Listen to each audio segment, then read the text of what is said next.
नमस्कार, आप देख रहे हैं अमर उजाला। मैं हूं आपके साथ ऋतिक सुमन। चाइना, पड़ोसी देश भारत का, चीन ने एक चुपचाप स्ट्राइक करने की पूरी योजना बनाई थी, वो भी एक फर्टिलाइजर के जरिए। वो फर्टिलाइजर है WSF, यानी वाटर सॉल्युबल फर्टिलाइजर, एक खास तरीके का उर्वरक जो कि चीन से काफी ज्यादा मात्रा में जो है एक्सपोर्ट होता है, हिंदुस्तान में भी किया जाता है। लेकिन खबरें ऐसी आई, हमने भी इस पर शो किया, जिसमें हमने आपको बताया कि शायद चीन भारत में इस WSF को अब एक्सपोर्ट करने के लिए पाबंदी लगाएगा। लेकिन अगर यह पाबंदी लगी तो फिर भारत का क्या होगा, भारत के कृषि क्षेत्र में क्या असर पड़ेगा, इसको लेकर देश की संसद में केंद्रीय मंत्री अनुप्रिया पटेल ने हर मामले को क्लियर कर दिया है। चीन की ओर से की गई हर एक पहल अगर हो रही है पर्दे के पीछे से, तो इस पर भी केंद्रीय मंत्री ने साफ कर दिया है कि अगर भविष्य में ऐसा कुछ होता है, फ्यूचर में कुछ ऐसा होता है, तब भी हिंदुस्तान घबराएगा नहीं। आखिर ये पूरा मामला क्या है, क्या भारत की तैयारी पूरी है? इस पर बातचीत करने के लिए हमारे साथ हमारे वरिष्ठ सहयोगी वरुण कुमार जुड़े हैं।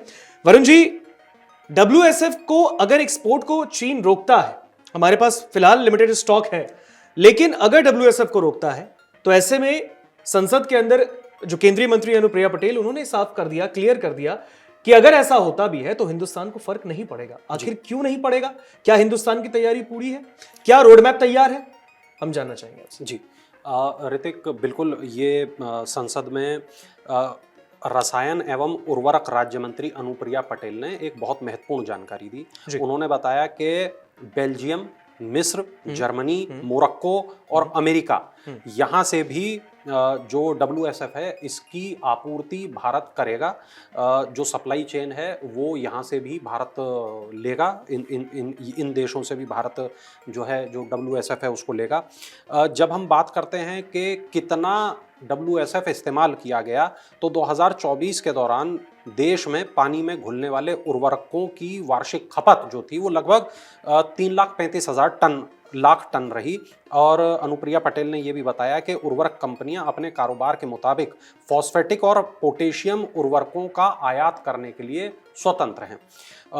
ये भी पूछा गया था संसद में, जब प्रश्न हुआ तो ये भी पूछा गया कि चीन ने क्या कोई खास किस्म का उर्वरक भारत को देना बंद कर दिया है, तो भारतीय किसानों पर क्या इसका कोई प्रतिकूल प्रभाव पड़ेगा? मंत्री ने यह कहा कि उर्वरक नियंत्रण आदेश 1985 के तहत 100% पानी में घुलने वाले जटिल उर्वरक और 100% जल में घुलने वाले जो मिश्रण हैं उनको छोड़कर उर्वरकों का कोई और विशेष वर्गीकरण नहीं है।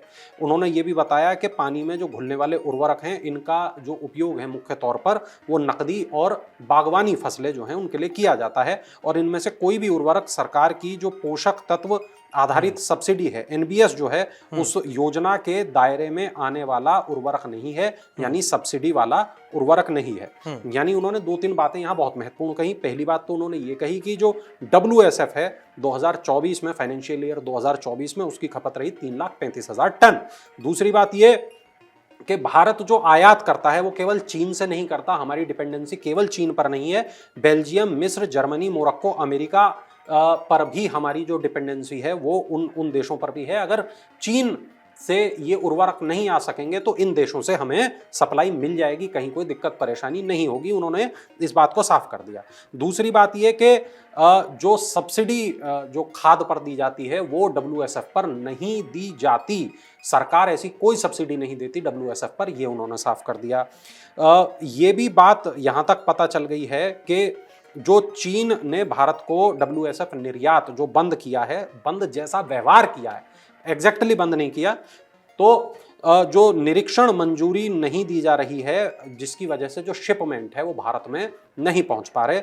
80% तक भारत की जो स्पेशलिटी फर्टिलाइजर हैं जिसमें WSF भी शामिल है, यह आपूर्ति हमारी चीन के ऊपर डिपेंड रहती है। यानी 20% हम अपने आप से बना पाते हैं या कहीं और से लेते हैं, लेकिन 80% हम डिपेंड रहते हैं चाइना के ऊपर। जी, अब इससे अगर रुक गई ये आपूर्ति तो क्या होगा? फल फूल बागवानी जो उच्च मूल्य वाली जो फसल हैं वो हमारी प्रभावित होंगी, और इसके लिए हमने जो अन्य हमारे विकल्प देश हैं उन पर हमने जो डिपेंड है वो होना चालू कर दिया है। सबसे बड़ी बात, आत्मनिर्भर होना चालू कर दिया है। बिल्कुल। और चीन पे जो डिपेंडेंसी है उसको खत्म करने के लिए हमने बड़े और सख्त कदम उठाए हैं। एक आपको मैं यहां पर यह भी बात बता दूं कि 2014-15 में तकरीबन 1.1 लाख टन जो खपत थी वो हुई थी, जो ये WSF है, और 2023-24 में हुई है 3,35,000 टन, यानी तकरीबन 9 सालों में 3 गुना वृद्धि जो है WSF की हो गई है, जो हमें ये बताती है कि हमारे देश में जो ये बागवानी क्रॉप्स हैं वो उनका जो इस्तेमाल है वो बढ़ गया है। भारत में जो WSF इस्तेमाल होते हैं उसमें MAP है, जिसको मोनो अमोनियम फॉस्फेट कहा जाता है, और MKP है, जिसको मोनो पोटेशियम फॉस्फेट कहा जाता है, कैल्शियम नाइट्रेट है, पोटेशियम नाइट्रेट है, यूरिया फॉस्फेट है, और NPK ब्लेंड्स करके जो ये 4 अलग अलग मैंने आपको बातें बताई, इस तरीके के WSF का भारत में इस्तेमाल किया जाता है। जब हम बात करते हैं टमाटर की, मिर्च की, प्याज की, तो वहाँ पर इन जो रसायन हैं, जो ये WSF है, उसका इस्तेमाल होता है। जब हम बात करते हैं अंगूर, केला, आम की, जब हम बात करते हैं वहाँ पर इनका इस्तेमाल होता है। जितने तरीके के फूल हैं, खासतौर पर गुलाब के फूल, वहाँ इस तरीके के WSF का इस्तेमाल होता है।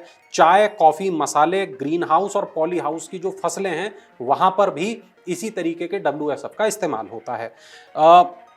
भारत में इफ्को, IPL यानी कि इंडियन पोटाश लिमिटेड, हाफिया जो इजराइल की कंपनी है, यारा जो नॉर्वे की कंपनी है, इस तरीके की जो बड़ी कंपनियां हैं वो जो WSF की प्रमुख उत्पादक हैं, आयातक हैं। जब हम बात करते हैं कि WSF क्यों महंगे होते हैं, तो सब्सिडी नहीं मिलने के कारण WSF महंगे होते हैं, और छोटे किसानों में WSF को लेकर अभी बहुत जागरूकता नहीं है। एक बात ये भी है कि MAP, MKP, ये जितनी भी जो स्पेशलाइज्ड फर्टिलाइजर हैं, ये पूरी तरीके से हम आयात पर इनके लिए निर्भर हैं, और 70 से 80% जो हमारा WSF का इंपोर्ट है वो चीन से होता है। सरकार की रणनीति 2-3 तरीके की है। एक तो ये कि जो PLI योजना है उसके तहत घरेलू उत्पादन जो है उसको बढ़ाया जाए। दूसरी बात ये कि ICAR और राज्य कृषि विश्वविद्यालय द्वारा जो नए प्रयोग हैं, जो प्रचार है, जो नवाचार है, उसको किया जाए। एक बात ये भी है कि इस तरीके की जो खास तौर पर जो हमारी फसलें हैं उस पर हम ये देखें कि कैसे हम उनको और इन WSF के बिना भी हम इनको उगा सकते हैं। जब हम चीन की बात करते हैं तो WSF हमारा जो है, जो चीन से आता है वो 6 लाख टन प्रति वर्ष आता है, जिसमें से 80% जो है भारत में, जैसा मैंने बताया, 10 से 15% बनता है, बाकी अन्य देशों से आता है, और हमारा 4,80,000 टन जो है वो चीन से आता है।